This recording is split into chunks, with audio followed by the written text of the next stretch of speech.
हाँ जी, देखो मैं स्टार्ट करने जा रहा हूँ तुम्हारा डिटरमिनेंट की प्रॉपर्टीज।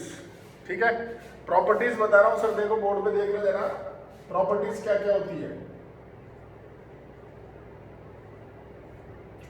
ये तुम्हारे क्वेश्चन को बहुत इजी करने के काम में आती है। मैं तुम्हें दिखाऊंगा क्वेश्चन जो इजी कैसे होता है। पहले प्रॉपर्टी देखो सर, सबसे पहली प्रॉपर्टी जो तुम्हारे पास में आती है, अगर आपके पास ए कोई यहाँ पे लिखा हुआ है कोई मैट्रिक्स A11 तुम्हारा, A12 तुम्हारा, A13, A21 तुम्हारा, A22, A23, A31, A32 और A33। ठीक है, तो कभी भी जैसे तुमने कोई भी रो ली, जैसे पहली रो ली या दूसरी रो या तीसरी रो, जैसे तुमने पहली रो ली यहाँ पर यानी A11 तुमने, A12 तुमने, A13 और तुमने इसको इन्हीं के कोफैक्टर से इंटू करा, इन्हीं के कोफैक्टर से, यानी इसका कोफैक्टर हो गया C11, इसका कोफैक्टर हो गया C12, इसका कोफैक्टर C13 और इन तीनों को अगर तुम ऐड करते हो तो इसकी जो वैल्यू आती है वो होता है डिटरमिनेंट ऑफ ए। ये तुम्हारी पहली प्रॉपर्टी है। यानी कोई सी भी रो या कोई सा भी कॉलम लो आप और उस रो और कॉलम के एलिमेंट को उसी के कोफैक्टर से इंटू करो तो जो उसका जो सम होगा वो तुम्हारा डिटरमिनेंट ऑफ ए कहलाएगा। ये पहली प्रॉपर्टी है। ठीक है, दूसरी प्रॉपर्टी आती है आपके पास, अब की बार तुमने जैसे ये पहली रो के एलिमेंट लिए A11, A12 और तुम्हारा A13 और अब जो तुम कोफैक्टर ले रहे हो वो इस रो के नहीं ले रहे हो, किसी दूसरी रो के ले रहे हो। जैसे तुमने एलिमेंट किसके लिए सर, तुमने एलिमेंट लिए पहली रो के, तो तुम कोफैक्टर जो ले रहे हो या तो ले रहे हो तुम दूसरी रो के या तीसरी रो के, कॉलम के नहीं, रो है तो रो के। दोबारा से बोल देता हूं, तुमने एलिमेंट लिए पहली रो के और कोफैक्टर आप ले लो या तो दूसरी रो के या तीसरी रो के और इसको करो इनटू, उनका लो सम। दैट मींस मैंने लिए कोफैक्टर दूसरी रो के यानी C21, C22 और C23 और इनका मैं जब सम लेता हूं तो सर इसकी वैल्यू होती है 0। ये हमेशा 0 आएगा, ध्यान रखना इस बात को। मतलब आप कोई सी भी रो या कॉलम लो, अगर उसके खुद के कोफैक्टर लोगे तब तो वो डिटरमिनेंट ही आएगा और अगर आप कोई दूसरी के कोफैक्टर लेते हो तो उसका सम 0 आएगा। लेकिन याद रखना, रो के साथ रो के कोफैक्टर चलेंगे और कॉलम के साथ कॉलम के ही चलेंगे, दोनों मिक्स मत कर देना। ये दूसरी प्रॉपर्टी है, समझ गए? Yes sir. तीसरी प्रॉपर्टी आती है सर, अगर कभी किसी डिटरमिनेंट में किसी रो या कॉलम के तीनों एलिमेंट अगर तुम्हें 0 लिख दे तो खुद ही दिमाग लगाओ इसका आंसर 0 होगा, क्योंकि जब ये सारे 0 दे दिए तो आंसर 0 ही आएगा ना भाई तुम्हारे पास। ठीक है, चौथी प्रॉपर्टी, कभी किसी डिटरमिनेंट में अगर तुम्हें दो रो सेम दिख जाए 1 2 3 3 4 5 और 1 2 3 ये दो रो सेम है तो सर इसका आंसर 0 होगा। या तो तुम्हारी दो रो सेम हो या दो कॉलम सेम हो। ऐसा नहीं है कि तुम बोलो सर मेरी एक रो और एक कॉलम सेम है और मैं उसका आंसर 0 लिखूं, तो सर वो गलत है। रो के साथ रो ही चलेगा, ध्यान रखना, कॉलम के साथ कॉलम ही चलता है। ये तुम्हारी चौथी प्रॉपर्टी होती है। तो तीसरी और चौथी प्रॉपर्टी ध्यान रखना, इसमें तुम्हारा आंसर 0 आता है। ठीक है सर, एक बार वापस बता दो सर, वो नेट काम नहीं कर रहा। तुम्हारे नेट की प्रॉब्लम। ये दो रो सेम दिख रही है? Yes sir. तो इसका आंसर 0 है। कोई से भी दो रो अगर सेम है तो आंसर 0, कोई से भी दो कॉलम सेम है तो आंसर 0। ठीक है सर थर्ड थर्ड में तो तीनों एलिमेंट अगर है तो 0 खत्म। सर कॉलम में होगी तो भी 0 होगा। अब कॉलम के तीनों ले तो भी 0 होगा। पांचवी प्रॉपर्टी आती है सर, कभी किसी मैट्रिक्स का तुम डिटरमिनेंट लो और तुम उसके ट्रांसपोज का डिटरमिनेंट लो तो सर इन दोनों की वैल्यू सेम होगी। तुम निकाल के देख सकते हो किसी मैट्रिक्स का डिटरमिनेंट या किसी के उसके ट्रांसपोज का डिटरमिनेंट, आंसर तुम्हारा एक ही आएगा। आवाज नहीं आ रही आप क्या कर रहा है, क्या बोल रहा है भाई? सर आपकी आवाज नहीं आ रही थी। आवाज नहीं आ रही थी? ठीक है, सुन ले, किसी मैट्रिक्स का डिटरमिनेंट और उसके ट्रांसपोज का डिटरमिनेंट दोनों की वैल्यू सेम होती है। लिख भी तो रहा हूं यार, वो भी तो समझो, लिख भी तो रहा हूं। अगली प्रॉपर्टी आती है सर तुम्हारे पास 6 प्रॉपर्टी। 6 प्रॉपर्टी क्या है सुनो सर, ये तुम्हारे पास एक डिटरमिनेंट है A1 B1 C1, A2 B2 C2 और A3 तुम्हारा B3 और तुम्हारा C3। ठीक है, ये तुम्हारे पास कोई एक डिटरमिनेंट दे रखा है। अब अगर तुम किसी भी दो कॉलम को अगर इंटरचेंज करोगे तो बाहर माइनस साइन आ जाएगा, या कोई भी दो रो को इंटरचेंज करोगे ना तो भी बाहर माइनस का साइन आ जाएगा। जैसे मैं चाहता हूं ये दोनों रो इंटरचेंज हो, तो लिखूंगा क्या, R1 interchange with R2।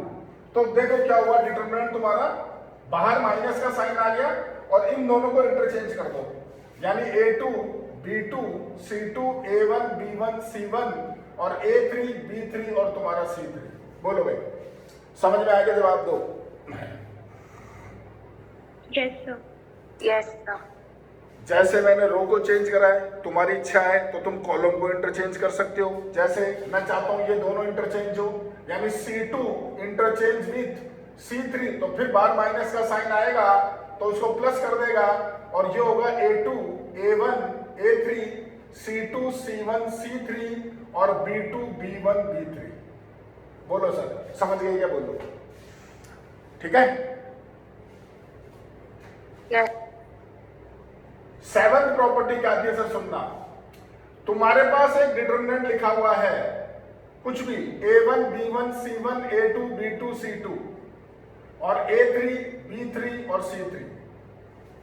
Sir लिखूंगा बाद में, पहले सुनो। तुम अच्छी तरह जानते हो अगर किसी मैट्रिक्स को 2 से इंटू करता हूं तो वो जो 2 है वो अंदर जाके सबसे इंटू होता है। बोलो भाई हाँ कि ना। Yes yes sir. यस। लेकिन सर डिटरमिनेंट में ये रूल नहीं लगता है। अगर कभी किसी डिटरमिनेंट को तुम 2 से इंटू करोगे तो वो अंदर जाके किसी एक रो या एक कॉलम से ही इंटू होगा, किसी एक रो या किसी एक कॉलम से ही इंटू होगा। ध्यान रखना, मैं तुम्हें प्रूव दूंगा भी इस चीज का बकायदा, और तुम कर चुके हो, ऑलरेडी कर चुके हो तुम। अब बताऊंगा तुम्हें, 2 मिनट को, लेकिन पहले जो बोल रहा हूं वो दोबारा सुन लो। अगर कभी किसी मैट्रिक्स को 2 से इंटू करोगे तो वो 2 अंदर जाकर के सबसे इंटू होता है, लेकिन अगर किसी डिटरमिनेंट को 2 से इंटू करना है तो स्पेसिफाई करना पड़ता है कि अंदर जाके तुम किससे इंटू करना चाहते हो, रो से, कॉलम से, कौन सी रो से, कौन से कॉलम से। तो सर देखो मैं क्या लिख रहा हूं, मैं चाहता हूं ये 2 से इंटू हो, तो यहां लिखूंगा R1 implies that R1 multiplied by 2। तो मेरे पास डिटरमिनेंट ए बनेगा बाहर 1/2 और यहां मेरा हो जाएगा 2A1 2B1 2C1। ये चीज समझ में आई क्या, बोलो जरा।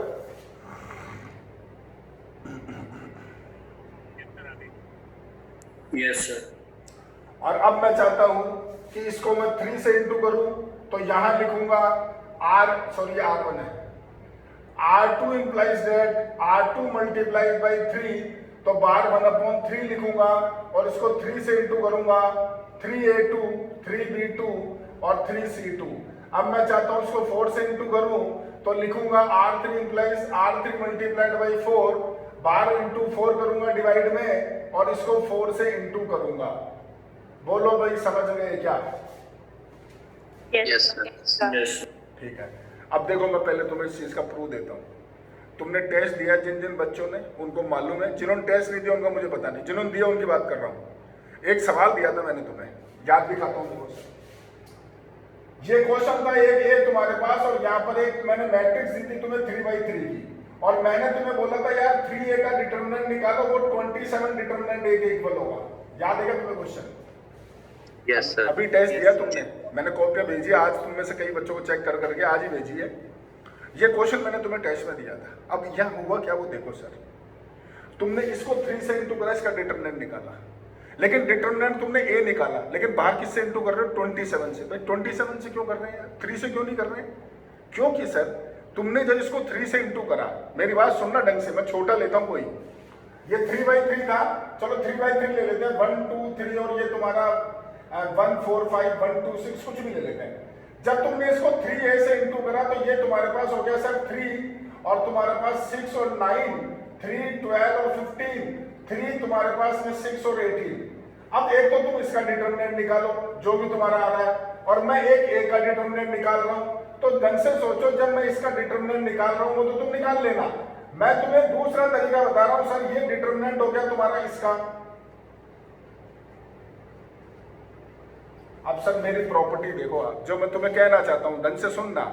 यहां से देखो 3 कॉमन लो, यहां से 3 कॉमन लो, यहां से 3 कॉमन लो, कितनी बार कॉमन आया? 3 बार। तो बाहर 3 बार लाओगे तो 27 ही तो आएगा। बोलो हाँ कि ना? Yes sir. तो अंदर क्या बचेगा? 1 2 3 1 4 5 और 1 तुम्हारा 2 और तुम्हारे पास 6। और ये ढंग से देखो, ये डिटरमिनेंट यही तो है मेरे भाई, तुम चेक कर लो खुद। बोलो समझ में आई क्या बात? Yes, sir. तो जो मेरा कहने का मेन काम था वो तुम समझ गए। मैं ये कहना चाहता था, बस इतना याद रखना कि मैट्रिक्स को 2 से इंटू करोगे तो सबसे इंटू होता है, लेकिन डिटरमिनेंट में ऐसा नहीं होता है। किसी एक से इंटू होगा और किससे होगा वो तुम्हें स्पेसिफाई करना पड़ेगा। तो सर टोटल प्रॉपर्टी होगी 7, 2 और बची है जो कि मैं आपको बताता हूं, पहले आप इसको कॉपी करो। ब्रेकेबल प्रॉपर्टी, प्रॉपर्टी नंबर 8 है ब्रेकेबल प्रॉपर्टी। जैसे आपका कोई डिटरमिनेंट है a1 plus b1, a2 plus b2 और a3 प्लस तुम्हारा b3, और ये c1 c2 c3, ये d1 d2 d3। तो सर आप इसको ब्रेक कर सकते हो पहले कॉलम को, क्योंकि यहाँ दो में बीच में प्लस साइन है। तो क्या लिखोगे तुम डिटरमिनेंट a को? पहले कॉलम में a1 a2 a3, और जो दूसरा कॉलम है उसमें लिखोगे b1 b2 b3।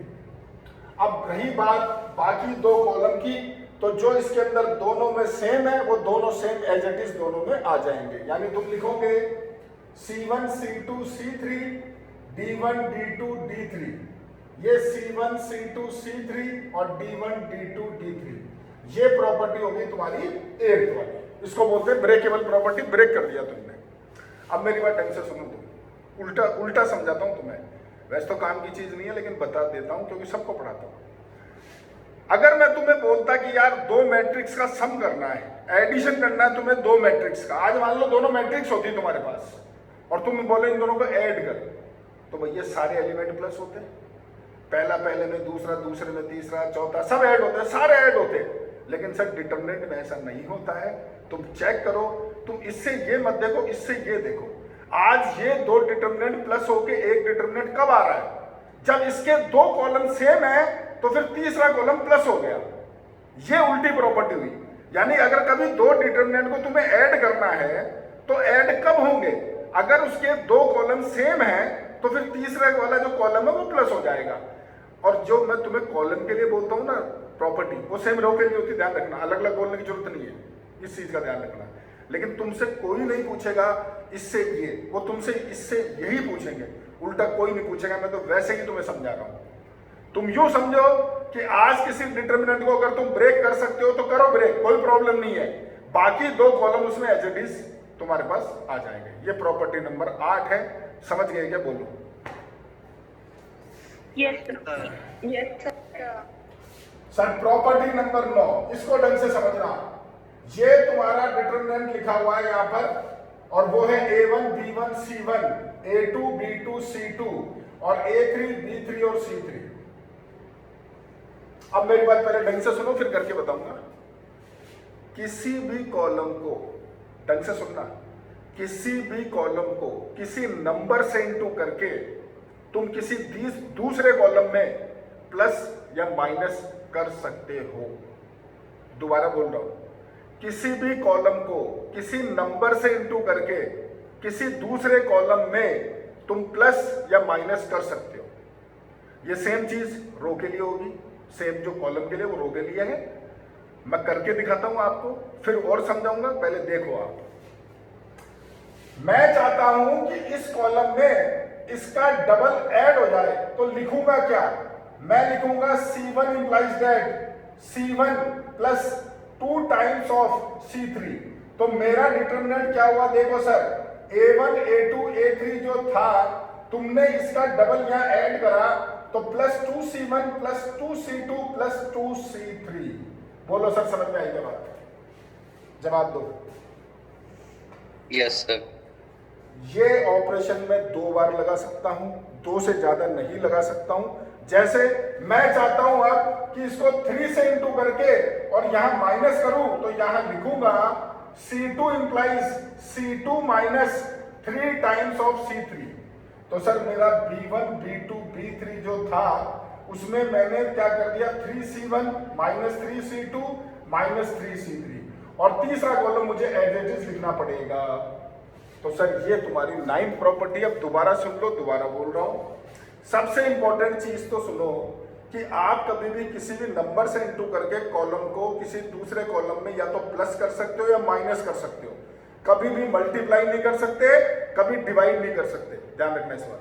पहली चीज। दूसरी, ये जो प्रॉपर्टी लगा सकते हो आप 2 कॉलम में लगा सकते हो या 2 रो में लगा सकते हो या 1 कॉलम में लगा सकते हो या 1 रो में लगा सकते हो। पहली चीज, तीनों कॉलम में नहीं लगेगी, ये कतई नहीं लगेगी, तीनों रो में नहीं लगेगी। तुम बोलो सर मैं 1 रो ले लूं 1 कॉलम ले लूं तो भी नहीं लगेगी। दोबारा से बोल रहा हूं, सुन लो, या तो 2 कॉलम या 1 कॉलम या 2 रो या 1 रो। अब तुम्हें लग रहा होगा यार ये डिटरमिनेंट तो आसान था, ये तो बड़ा हो गया, ये बड़ा हो गया। अभी तुम जब क्वेश्चन करोगे ना तब तुम्हें इनकी अहमियत पता चलेगी कि क्या अहमियत है। अभी बताएंगे, रुको पहले उस चीज को। पहले चीज ये समझ गए आप, जो मैंने 9th प्रॉपर्टी लिखी है वो आपको समझ में आ गई क्या? ये बोलो मुझे। Yes sir. Yes, sir. ठीक है सर। तो टोटल सर 9 प्रॉपर्टी, 9 की 9 तुम्हारे सामने लिख दी है मैंने। अब मैं क्वेश्चंस दिखाता हूं तुम्हें इसके, ठीक है। हाल फिलहाल तुम्हारे सामने बुक है नहीं, मैं तुम्हें भी इसके क्वेश्चंस भेज नहीं सकता हूं, मैं बोर्ड पे करके बता रहा हूं। फिर मैं जो तुम्हें क्वेश्चंस दूंगा वो तुम ट्राई करना। अभी हाल फिलहाल मैं कुछ क्वेश्चन तुम्हें करके दिखाता हूं, ठीक है। पहला सवाल देखो सर, पहला क्वेश्चन है तुम्हारे पास, यहां डिटरमिनेंट है 4179 और तुम्हारे पास में 29 175 593। सर इसको सॉल्व करना है, ठीक है। सॉल्व करना तुम सबको आता है, कोई बड़ी बात नहीं, कर लोगे। लेकिन सवाल क्या है वो सुनो, सवाल क्या है वो ढंग से सुनना। तुमसे बोला है without expanding find the value of इस डिटरमिनेंट, मतलब विदाउट एक्सपेंडिंग, बिना खोले। अब भैया बिना खोले डिटरमिनेंट की वैल्यू कहां से निकाल दूं मैं यार? तुम सोचो, अगर कभी किसी डिटरमिनेंट की वैल्यू चाहिए तो खोलना तो पड़ेगा ना यार। लेकिन ये बोल रहा है कि बिना खोले इसकी वैल्यू बताओ सर। कॉपी कर रहे हो ना तुम सब बच्चे, जो मैं प्रॉपर्टी लिखा रहा हूं, लिख रहे हो ना?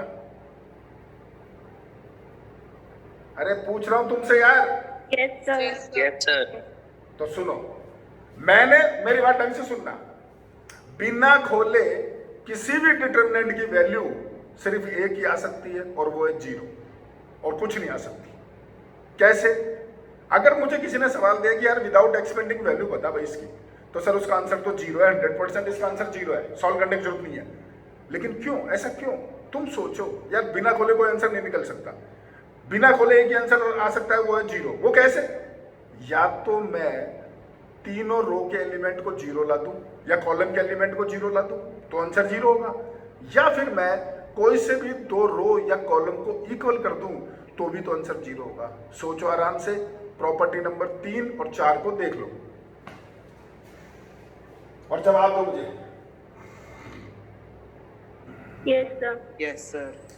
Yes sir. तो सर देखो, अब इसका आंसर 0 मुझे लेके आना है, तो 0 लेके आना है तो मेरे भैया तीनों को सेम लाना पड़ेगा। कोई 2 एलिमेंट को, 2 रो के एलिमेंट को सेम लाना पड़ेगा, या फिर मुझे तीनों एलिमेंट 0 लेके आने पड़ेंगे। तो सर आप यहां दिमाग लगाओ, तुमने प्रॉपर्टी ये पढ़ी है भी, मैं जो बोल रहा हूं सुनना ढंग से। ये लिख रहा 41, ये लिख रहा 1 और ये लिख रहा 5। तुम 41 को 1 कैसे बना सकते हो इस 5 के थ्रू? सोचो जरा।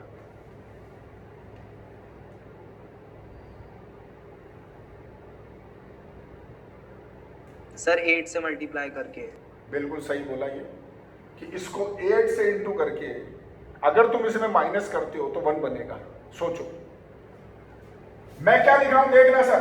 C1 implies that C1 implies that C1 minus 8 times of C3। ये लाइन समझ में आएगा? तुम ये बोलो। Yes sir.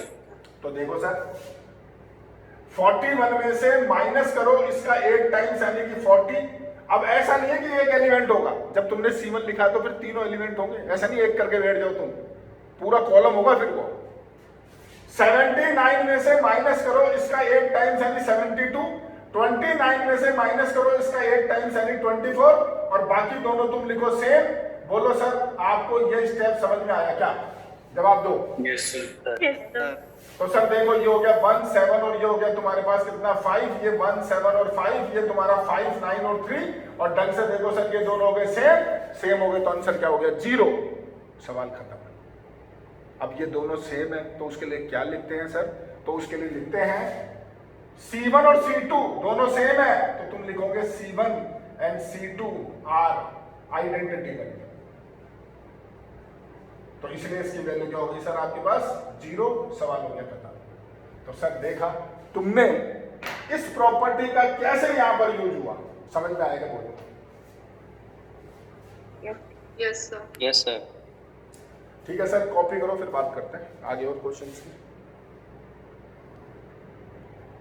हाँ जी, अगला क्वेश्चन देखो सर।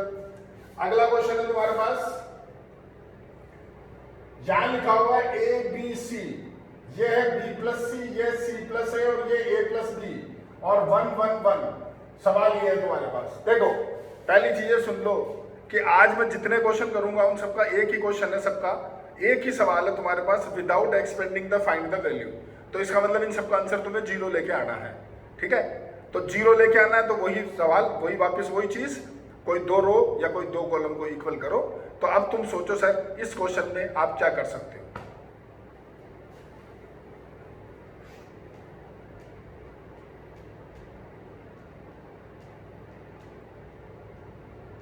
नहीं पता? Sir. हाँ सर सेकंड कॉलम को प्लस, मतलब फर्स्ट कॉलम में सेकंड कॉलम को प्लस कर देंगे फिर कॉमन आ जाएगा। बिल्कुल सही बोला है जी इसने, बिल्कुल सही जवाब दिया है। आप क्या करो sir, C1 implies that C1 plus C2 कर दो तो ये इधर ऐड होगा, तो यहाँ आगे देखो A plus B plus C, ये A plus B plus C और ये A plus B plus C, और बाकी दोनों जो कॉलम में एज इट इज सेम निकाल दो। और अब देखो तुम यहां से आ गया तुम्हारे पास में कॉमन, क्या कॉमन आ गया? A plus B plus C। अब ये चीज तुम्हारी रह गई थी, लेकिन चलो कोई बात नहीं, अब आगे तो बता देते हैं। अभी तुमने प्रॉपर्टी पढ़ी कि अगर मुझे पहली रो को 2 से इंटू करना था तो मैं उसको लिखता था R1 implies R1 multiplied by 2 और मैं 2 से इंटू कर देता था। तो भैया उल्टा सोचो, अगर मुझे किसी डिटर्मिनेंट में से कॉमन लेना है तो किसी एक रो में से लूंगा या किसी कॉलम में से लूंगा, सब में से नहीं लूंगा। सब में से कॉमन तो मैट्रिक्स में आता है, डिटर्मिनेंट में नहीं आता है। समझ रहे हो क्या बोल रहा हूं भाई? उल्टा सोच लो यार, खुद दिमाग लगा लो।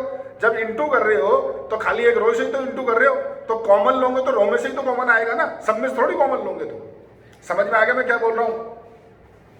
Yes sir. तो आप यहां से कॉमन ले लो सर, पहले कॉलम से A plus B plus C, उसको लिखना पड़ेगा। क्या लिखते हैं देखो, आप लिखोगे taking common A plus B plus C from C1, तो बाहर आ गया तुम्हारा A plus B plus C और अंदर यहां बचेगा 1 1 1, ये B plus C plus A plus B और ये 1 1 1 और ये दोनों हो गए सेम, यानी तुम्हारे पास आंसर हो गया 0। लिखोगे क्या कि C1 and C3 are identical.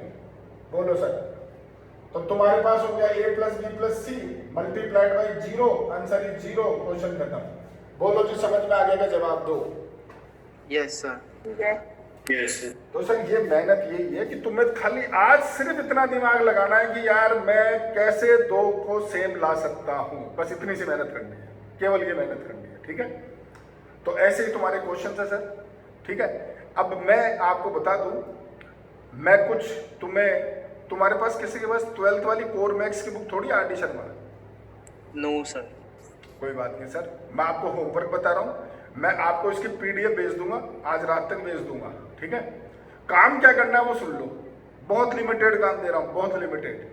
Homework soon low sir, 1 से लेकर के 8 तक के एग्जाम्पल, कितने बोले सर मैंने? 1 to 8 एग्जाम्पल, ठीक है?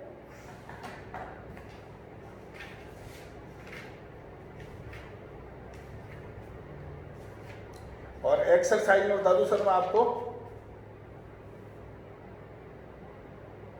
क्वेश्चन नंबर 2, क्वेश्चन नंबर 2, ठीक है। अब इसमें एक और चीज सुन लो, लिख देता हूं यहां पे। एग्जाम्पल बोले मैंने तुम्हें 1 to 8, इसमें सेकंड एग्जाम्पल मत करना। क्वेश्चन मैंने 2 बोला है तुम्हें, इसके अंदर देखो एक तुम्हारा 4/4 का पार्ट है, वो मत करना, क्योंकि 4/4 का डिटरमिनेंट तुम्हारे कोर्स में नहीं है, ठीक है। क्वेश्चन 2 में है वो। और एक इसका लास्ट क्वेश्चन जो है वो मत करना, लास्ट क्वेश्चन, क्योंकि वो विदाउट एक्सपेंडिंग वो क्वेश्चन नहीं हो सकता है। लास्ट क्वेश्चन है तुम्हारे पास, यानी कि मैं लिख देता हूं आपको 17th पार्ट है वो इसका। इस क्वेश्चन 2 का जो 17th पार्ट है ना, ये तुम्हें नहीं करना बस, ठीक है।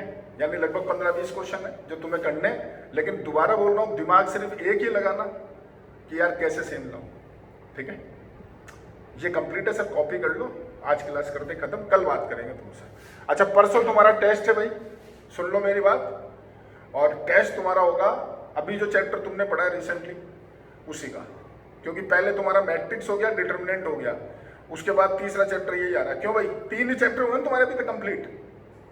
यस फुल चैप्टर का ही क्या ठीक है, क्या बोल रहे हो भाई? सर? फुल